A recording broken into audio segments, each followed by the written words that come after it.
BBC کی documentaries بنی ہوئی ہیں. BBC نے ڈاکیومنٹریز بنائی ہیں شریف خاندان اور زرداری خاندان کی چوری کے اوپر.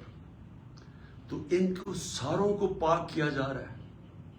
NRO 2 دیکھے, NRO جنرل مشرف نے دیا تھا. 4 گنا پاکستان کے قرضے بڑھے تھے NRO 1 کے بعد. لوٹ مار ہوئی تھی. ہم نے اٹھایا تھا وہ بینکرپٹ ملک جو 2018 کو ہمیں ملا تھا کہ جب دیوالیہ نکلا ہوا تھا. اور یہ اب NRO 2 جنرل باجوہ نے دیا ان کو کہ یہ آپ آئے ہیں سارے پاک ہو کے, اور آہستہ آہستہ ان کے سارے کرپشن کیسز ختم ہو رہے ہیں. اور ایک ایک یعنی قانون بنائے ہیں انہوں نے نیب امینڈمنٹس میں کہ ایک ایک کی کرپشن معاف ہو رہی ہے. اور افسوس کی بات یہ ہے کہ سلمان شہباز واپس آتا ہے, ہار پہنائے جاتے ہیں اس کو, اور اس کے بعد وہ پوری پریس کانفرنس کرتا ہے کہ کتنا ظلم ہو گیا سلمان شہباز سے. پہلے تو یہ بتاؤ سلمان شہباز کہ آپ کی رمضان شوگر مل کے اندر نوکروں کے پاس 16 ارب روپے 1600 کروڑ روپیہ کیسے ان کے بینک اکاؤنٹس میں آ گیا تھا.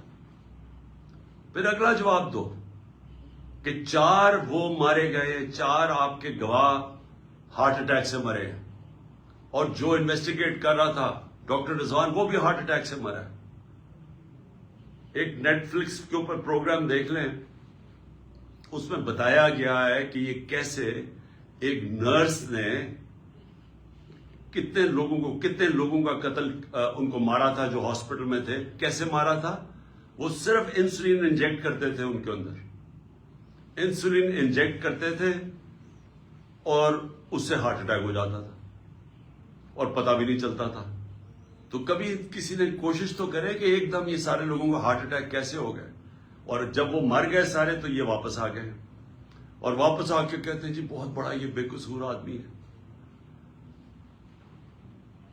اس کے علاوہ اسحاق ڈار بھی صاف ہو گیا. اسحاق ڈار نے $5 ملین کا جب نیب نے پوچھا کہ جناب اپنے بچوں کو $5 ملین بھیجیں, کدھر سے آیا پیسہ؟ کہتا جی دبئی کے شیخ نے میں نے اس کا یہ کام کیا تھا, اس نے دیا. انہوں نے کہا اچھا جناب رسید بتا دیں کہ کس نے پیسہ دیا.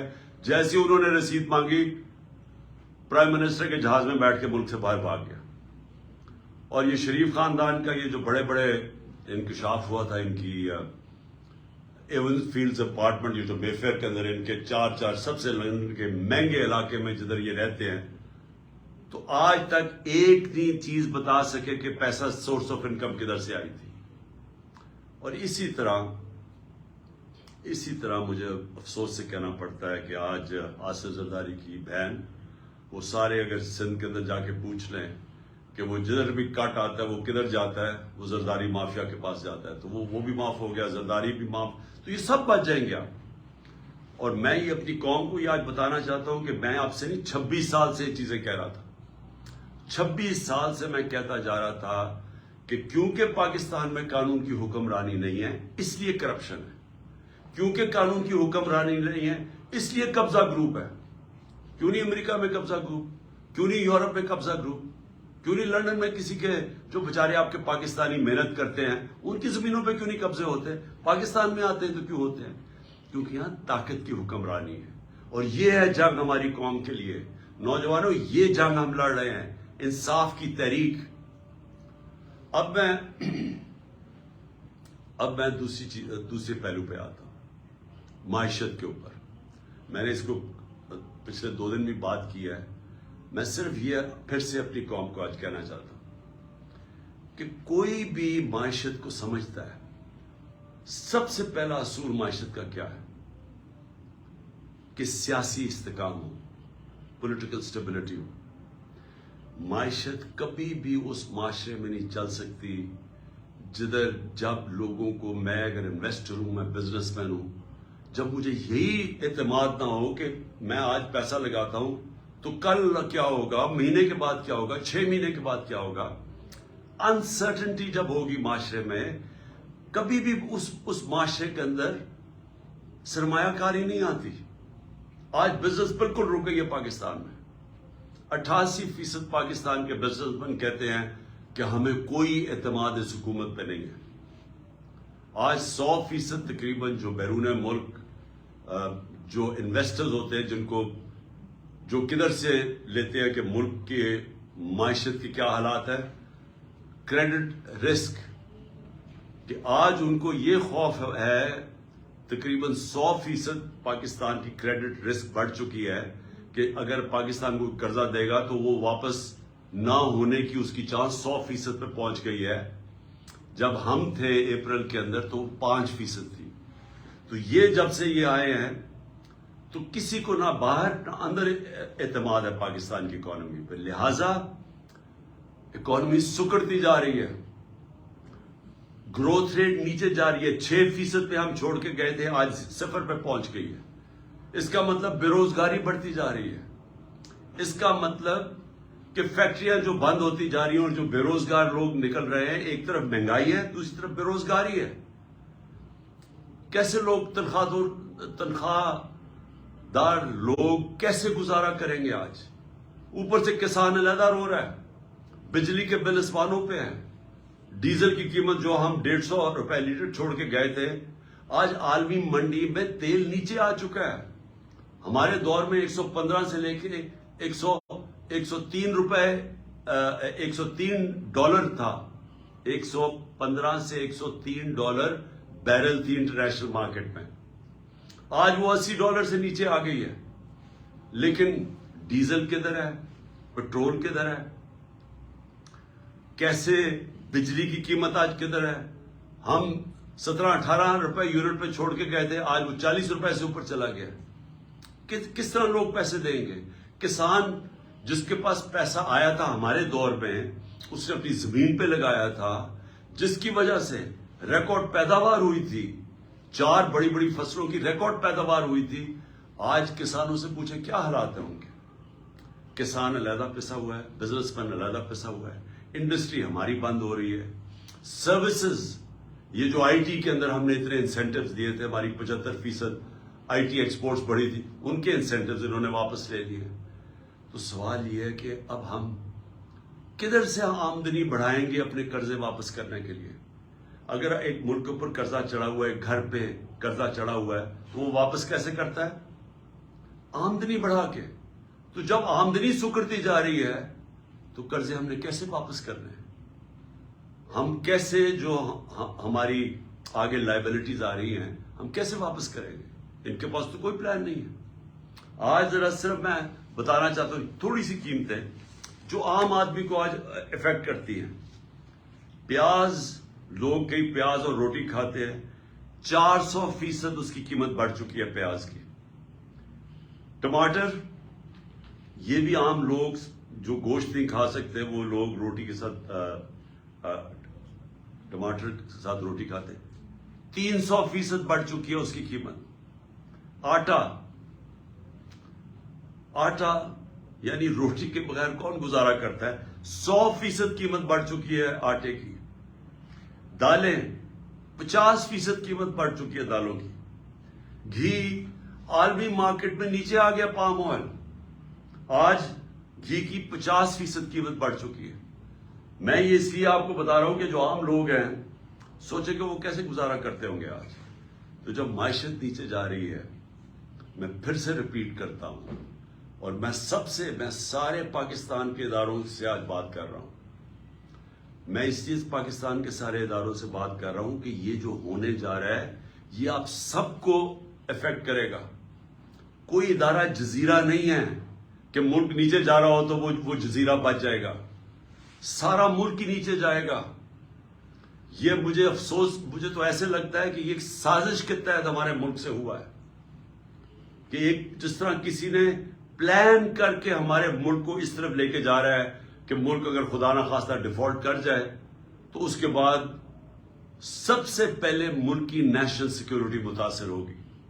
اور نیشنل سیکیورٹی ہم سب جانتے ہیں کہ نیشنل سیکیورٹی جو پاکستان 7 گنا بڑا ملک ہے ہمارے ساتھ، جس کا 3 جنگیں ہو چکی ہیں، تو اگر ہمیں تو صرف اعتماد یہ ہے کہ ہمارے پاس ایک ایسا ہتھیار ہے جس کی وجہ سے کوئی ہمیں حملہ نہیں کرے گا، لیکن اگر ملک ہی بینکرپٹ ہو گیا تو جو لوگوں نے ہمیں پھر وہاں سے بیل آؤٹ کرنا ہے وہ کیا قیمت مانگے گی؟ ہم سب جانتے ہیں وہ کیا قیمت مانگیں گے. میں یہ ویسے واضح آج کرنا چاہتا ہوں کہ میں یہ ایک تاثر دیا جا رہا ہے کہ جناب ہم چاہتے ہیں کہ ملک کی اسٹیبلشمنٹ ہماری مدد کرے. یہ جب ہمارے خلاف یہ دھرنے دیے جا رہے تھے اور یہ جب کہا جا رہا تھا کہ جی ساری جو پی ڈی ایم کی جماعتیں ہیں یہ سارا وقت کہہ رہے تھے کہ جی ان کو چھوڑ کے تو ہماری مدد کرے. میں بالکل کسی سے کوئی مدد نہیں مانگ رہا. میں قطعی طور پہ یہ نہیں کہہ رہا کہ اسٹیبلشمنٹ ہماری مدد کرے. میں یہ چاہ رہا ہوں کہ اسٹیبلشمنٹ نیوٹرل ہو. میں اس لیے چاہ رہا ہوں اسٹیبلشمنٹ نیوٹرل ہو کہ اسٹیبلشمنٹ کا وقار اوپر جائے. جنرل باجوہ کے دور کے اندر فاصلہ عوام اور اسٹیبلشمنٹ کے بیچ میں فاصلے بڑھ گئے. یہ ہمارے ملک کا نقصان ہے.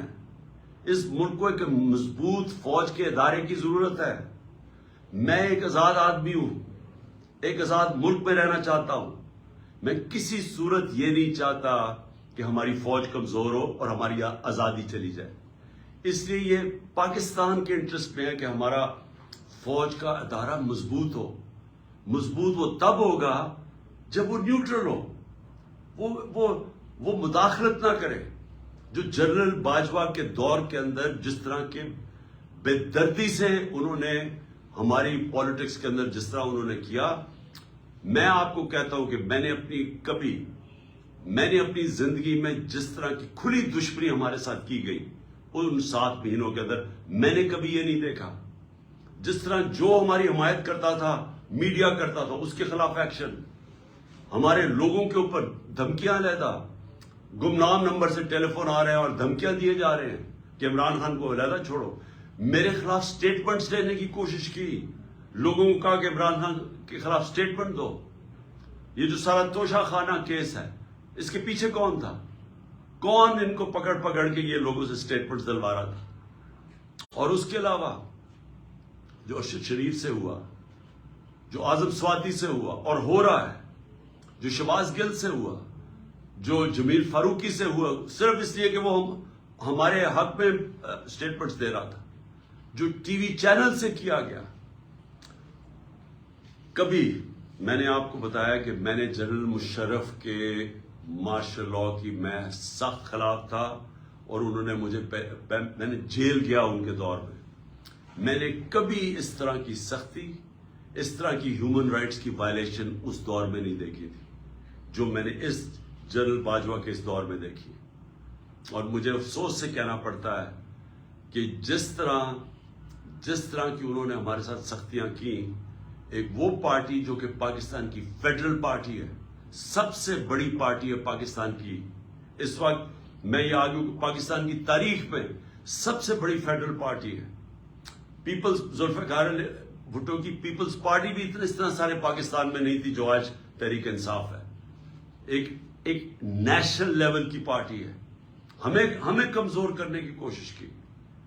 اور تو چھوڑے جو کہ جس طرح انہوں نے اعظم سواتی سے کیا ہے, مجھے تو حیرت ہوتی ہے کہ کیسے کسی ایک سینیٹر, ایک وہ شہری جو باہر کمائی کر کے پاکستان اپنا پیسہ لے کے آتا ہے, کیسے اسے صرف ایک ٹویٹ کے اوپر, کیا ٹویٹ یہ اس نے کی کہ جنرل مشرف نے NRO 2 دیا؟ سارا پاکستان جانتا ہے کہ جنرل مشرف نے جنرل باجوہ نے NRO 2 دیا, مشرف نے NRO 1 دیا, سب کو پتا ہے. ہمیں کئی دفعہ انہوں نے کہا جب ہم گورنمنٹ میں تھے کہ جی چھوڑ دیں احتساب کو, چھوڑ دیں اقتصادیات کے اوپر کانسنٹریٹ کرو, اکانومی پہ کانسنٹریٹ کریں, احتساب کو بھول جائیں. ہمیں فیٹف کے اندر انہوں نے ان کی طرف سے آئی ریکویسٹ کہ جناب فیٹف میں ان کو NRO 2 دے دو, یہ اپوزیشن کو. تو ہمیں تو پتا ہے کہ NRO 2 کس نے دیا. تو اگر اعظم سواتی نے یہ ٹویٹ کری تھی, یہ اس کی اتنی بڑی سزا تھی کہ اس کو پہلے پوتوں اور پوتیوں کے سامنے گھر میں 3 بجے گھس کے مارا گیا, پھر اس کو ننگا کر کے ISI نے اس کو مارا علیحدہ, اور اس کے بعد اس کو جو کیسٹ اس کی بیوی اور بیٹی کو دی گئی وہ گندی کیسٹ, اور اس کے بعد اب اس کے اوپر 30 کیس اور کر دیے. اس عمر میں آدمی کو کبھی کوئٹہ جا رہا ہے اور کبھی سندھ جا رہا ہے. اور میں آج کوئٹہ اور سندھ کے ہائی کورٹس کو سلام پیش کرتا ہوں کہ جس طرح انہوں نے سٹینڈ لیا اس کے اوپر. لیکن کیا یہ ایک مہذب معاشرے میں، ایک ڈیموکریٹک معاشرے میں ہوتا ہے؟ یہ تو ڈکٹیٹرشپ میں بھی اتنا برے حالات نہیں تھے. اور اس کے بعد شہباز گل، اس کے اوپر 8 کیس اور کر دیے. میں ایکس پرائم منسٹر پاکستان کا، مجھے پتا ہے کس نے گولیاں، کس نے میرے اوپر قاتلانہ حملہ کیا، مجھے پتا وہ کون ہے. میں اپنی FIR نہیں کٹوا سکا تو اور کون کٹوائے گا پاکستان میں؟ اور کون آج مجھے بتائے کمزور آدمی، اگر ایکس پرائم منسٹر سب سے بڑی پارٹی کا ہیڈ اگر وہ نہیں کر سکتا تو باقی کون کر سکتا ہے؟ تو یہ ہیومن رائٹس کا حال ہے آج. ہم بات کرتے ہیں کہ جی مقبوضہ کشمیر میں بہت بڑے برے حالات ہیں، تو یہاں کیا ہیں؟ یہاں کون سے ہیومن رائٹس رہ گئے ہمارے؟ اور مجھے بڑے افسوس سے کہنا پڑتا ہے، میں پوری ریسپیکٹ سے میں اپنی اعلیٰ عدلیہ سے پوچھنا چاہتا ہوں کہ دیکھیں، اگر آپ ہمارے فنڈامنٹل رائٹس کی، اگر آپ ان کی حفاظت نہیں کریں گے تو اور کون کرے گا؟ کیوں کوئی باہر سے آ کے ہمیں کرے گا؟ ہم بار بار یہ کہہ بیٹھے ہیں، ارشد شریف کی والدہ کی فریادیں سنیں، ہمیں پتہ ہے اس بیچارے سے کیا ہوا ہے. اگر وہ نہیں اپنی FIR کٹوا سکتی، ایکس پرائم منسٹر نہیں کٹوا سکتا. اور میں یہ بھی سوال پوچھنا چاہتا ہوں کہ کیا جنرل مشرف کو جب ہم تنقید کرتے تھے، اور ہم کھل کے جنرل مشرف کی تنقید کرتے تھے، تو کیا ہم فوج کی تنقید کر رہے تھے؟ سب کو پتا تھا کہ جنرل مشرف کی ہم تنقید کر رہے ہیں، ہم فوج کی نہیں. قوم فوج کو پیار کرتی ہے کیونکہ قوم کو پتہ ہے کہ ہمیں وہ آزاد رکھنے والی ہماری فوج ہے. تو آج اگر میں جنرل باجوہ کی جو بھی تنقید کرتا ہے، جنرل باجوہ نے وہ پاکستان سے کیا جو دشمن نہ کر سکے.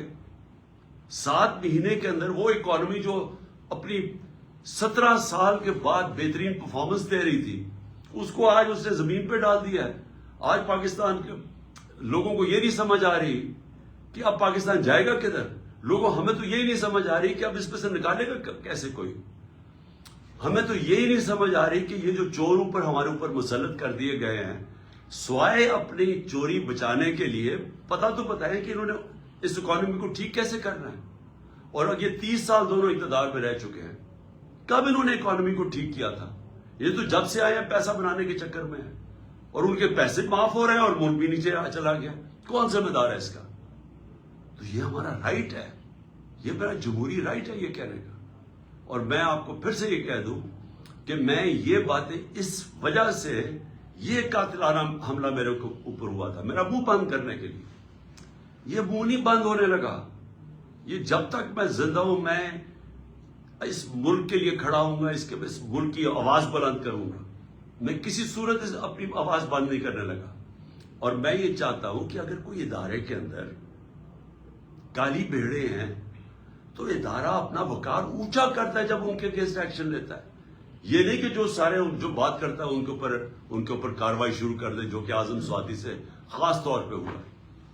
اور میں آخر میں الیکشن کمیشن کے اوپر بات کرنا چاہتا ہوں. میں پھر سے یہ کہتا ہوں کہ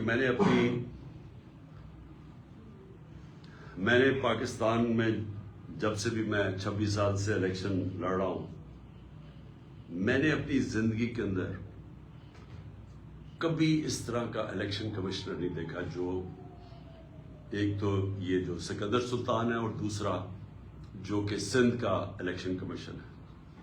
پہلے میں یہ واضح کر دوں کہ جو سندھ کا الیکشن کمشنر ہے، یہ سندھ گورنمنٹ کا ملازم ہے، یہ انڈیپینڈنٹ الیکشن کمشنر نہیں ہے. ہم سپریم جوڈیشل کاؤنسل کے پر کیس لے کے گئے ہوئے ہیں اس کا. اور مجھے افسوس ہوتا ہے کہ اتنی دیر سے ہمارا کیس پڑا ہوا ہے سپریم جوڈیشل کاؤنسل میں، کوئی سن ہی نہیں رہا کہ کیسے ہو سکتا ہے کہ سندھ گورنمنٹ کا ملازم غیر جانبدار ہو جو ان سے تنخواہ لے رہا ہے. اور جو اس نے کیا ہے چیف الیکشن کمشنر نے، سوائے اس کے اس کا 1 پوائنٹ ایجنڈا ہے کہ عمران خان کو ڈسکوالیفائی کیسے کرنا ہے. توشہ خانہ کا کیس اس نے پکڑا ہوا ہے.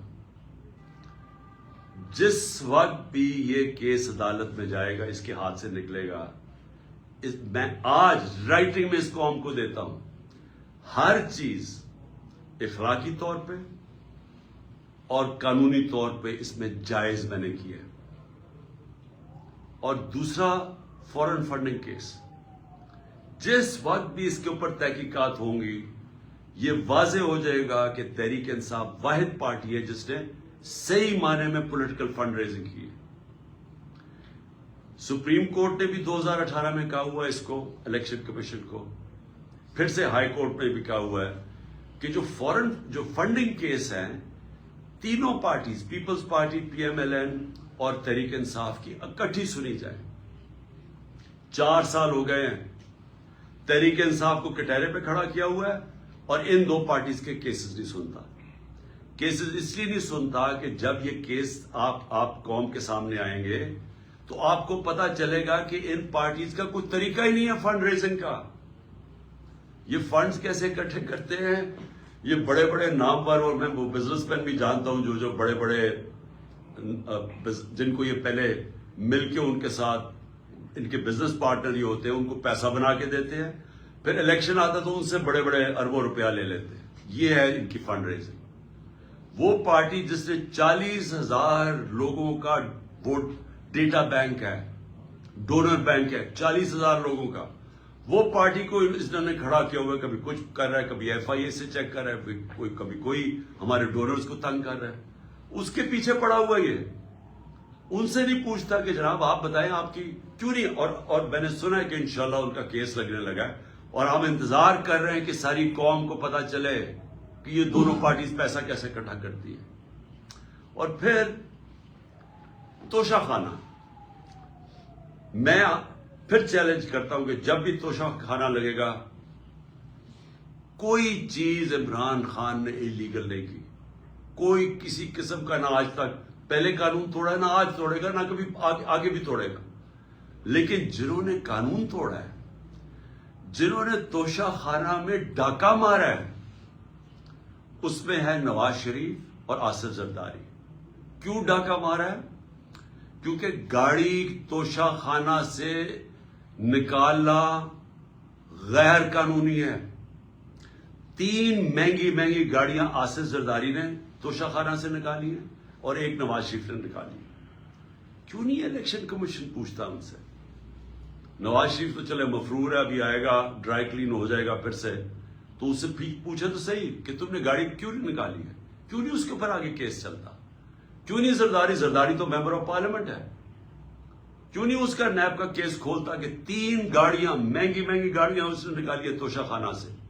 تو سب سے آسان کام ہے، میں جناب کسی کو اپنے دوست کو کہوں کہ مجھے گاڑی پریزنٹ کر دے، وہ مجھے پریزنٹ کرے، میں توشہ خانہ میں ڈال دوں، آدھی قیمت دے کے گاڑی خرید دوں. تو اسی لیے اجازت نہیں ہے اس کی. تو میں اس سے سوال پوچھتا ہوں کہ ان سے کیوں نہیں پوچھا آج تک؟ اور پھر کیا وجہ ہے کہ جو بھی کیس جاتا ہے ہمارا اس الیکشن کمیشن کے پاس ہمارے خلاف فیصلہ ہو جاتا ہے؟ 8 دفعہ ہم عدالت میں گئے اور عدالت میں انہوں نے اس کے فیصلے رد کیے. اور اگلا میرا سوال ہے کہ ہم اس کے اگینسٹ عدالت میں گئے ہوئے چیف الیکشن کمیشن کے، ہمارے کیس ہی نہیں سنے جاتے اور وہ ہر روز ہمارے خلاف نیا کوئی فیصلہ کرتا رہتا ہے. دیکھیں، پاکستان کے اندر اگر فری اینڈ فیئر الیکشن نہ کروائے گئے، میں آج آپ ساری قوم کو آگاہ کرنا چاہتا ہوں کہ اگر میں بڑا ہوں اس قوم کا تو میرا کام ہے اپنی قوم کو سمجھانا کہ اگر اس ملک میں فری اینڈ فیئر الیکشن نہ کروائے گئے، یا انتشار ہوگا، آگے ملک کے اندر حالات برے ہیں، آگے یہاں سیاسی استحکام نہیں ہے، آگے اس ملک کے اندر یہ چور جو اوپر بیٹھے ہوئے ہیں یہ پوری کوشش کر رہے ہیں کہ کسی نہ کسی طرح، میچ تو ان سے کھیلا نہیں جاتا، کسی نہ کسی طرح ڈسکوالیفائی کریں، کیسز کریں، ایف آئی آر کریں. میرے اوپر 30 ایف آئی آر ہو چکی ہے اور مجھے کوئی فکر نہیں ہے.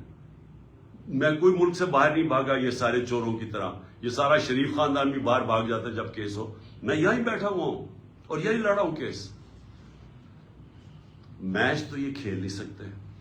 انہوں نے اب یہی الیکشن کمیشن کو استعمال کرنا ہے اور انہوں نے FIA کو استعمال کرنا ہے, انہوں نے نیب کو استعمال کرنا ہے کسی نہ کسی طرح ٹیکنیکل ناک آؤٹ کرنے کے لیے. لیکن اگر اس ملک کے اندر صاف اور شفاف الیکشن نہ ہوئے, میں بڑے عزت سے اپنے اداروں کو, جس میں ہماری عدلیہ بھی ہے, معتبر ہے, اور جس میں پاکستان کی فوج بھی ہے, جن کے پاس جو اس ملک میں ایک پلیئر ہے, میں آپ کو یہ بتانا چاہتا ہوں کہ اگر آپ کو ملک کی فکر ہے تو خدا کے واسطے اس ملک کو صاف اور شفاف الیکشن کی طرف لے کے جائیں. اس کے علاوہ کوئی حل نہیں ہے. جس دل میں ہم گرتے جا رہے ہیں اس میں سے نکلنے کا کوئی اور حل نہیں ہے. کسی معاشی ایکسپرٹس کو پوچھ لے, کوئی ماہرین جو کہ پالیٹکس کے ایکسپرٹس ہیں, باہر سے کوئی منگوا لیں اگر آپ کو اندر یہاں نہیں ملتے, سارے آپ کو ایک چیز کہیں گے کہ پہلے پولیٹیکل سٹیبلٹی لے کے آئیں, فری اینڈ فیئر الیکشن کروا کے, اس کے بعد ملک آگے چانس ہے اوپر پھر سے کھڑے ہونے, نہیں تو یہ نیچے ہی جا رہا ہے. میں نے آخر میں نے اپنی ساری مشاورت کمپلیٹ کر لی ہے. میں انشاءاللہ 17 تاریخ کو ہماری پارٹی کی گیدرنگ ہو رہی ہے بڑی لبرٹی چوک کے اوپر, اور انشاءاللہ لبرٹی چوک پہ میں اپنے خطاب کے اوپر اپنی قوم کو ڈیٹ دوں گا جب ہم 2 اسمبلیز, ہماری جو پختونخوا کی اسمبلی اور ہماری جو پنجاب کی اسمبلی ہے, اس کو ہم ڈیزالو کریں گے, اس میں سے نکل کے ہم الیکشن اناؤنس کروائیں گے.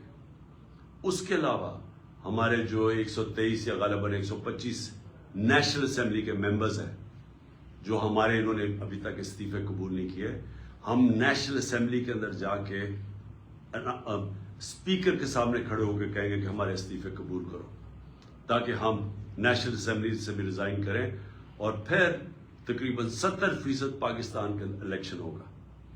قانون آئین یہ کہتا ہے کہ جیسی اسمبلی ڈیزالو ہوتی ہے تو اس کے 90 دن کے بعد الیکشن ہوگا. تو یہ سمجھ لیں کہ انشاءاللہ 17 تاریخ کو میں ڈیٹ دوں گا, اور اس کے بعد ہمارے 70% پاکستان الیکشن میں چلا جائے گا, الیکشن بورڈ میں. عقل تو یہ کہتی ہے کہ اگر 70% ملک میں الیکشن ہو رہا ہے تو آپ نیشنل اسمبلی سارے ملک کا الیکشن کروا دیں. لیکن بدقسمتی ہماری یہ ہے کہ ہمارے یہاں مجرم جرائم پیشہ لوگ بیٹھے ہوئے ہیں, ان کو کوئی قوم کی فکر نہیں ہے, ان کی دولت ملک سے باہر پڑی ہوئی ہے. روپیہ گرتا ہے تو ان کی دولت میں اضافہ ہو جاتا ہے کہ ان کے پیسے ڈالر میں پڑے ہوئے ہیں. ان کا جینا مرنا پاکستان میں نہیں ہے. جب بھی مشکل وقت آئے گا یہ پھر اپنا بوریا بستر اٹھا کے باہر چلے جائیں گے, جدھر یہ بڑے آرام سے زندگی گزار رہے ہیں. ان کا صرف مقصد یہ ہے کہ ان کے کرپشن کیسز معاف ہوں, تاکہ ان کی سلیٹ جیسے جنرل مشرف نے صاف کی تھی, اب یہ جناب جنرل باجوہ کی بدولت ان کی سلیٹ صاف ہوگی, اور اس کے بعد پھر سے یہ امید لگا کے بیٹھے ہوئے ہیں کہ راؤنڈ 3 آئے گا ان کا ملک کو لوٹنے کے لیے. تو اس لیے ان کو کوئی انٹرسٹ نہیں ہے الیکشن کروانے کا. ان کو ڈر لگا ہوا ہے کہ الیکشن کروانا یہ ہار جائیں گے اور پھر سے ان کے کرپشن کیسز سامنے آ جائیں گے. اس لیے ان کا انٹرسٹ اور پاکستان کا انٹرسٹ مختلف ہے, اپوزنگ اینڈز کے اوپر ہے. قوم کا انٹرسٹ اس وقت یہ ہے کہ ملک میں فوری طور پہ الیکشنز کروائے جائیں, اور انشاءاللہ 17 تاریخ کو لبرٹی چوک جدھر ہماری گیدرنگ ہوگی, میں انشاءاللہ آپ کو وہ ڈیٹ دوں گا جس دن ہم اپنی 2 اسمبلیوں سے نکل جائیں گے. پاکستان زندہ باد.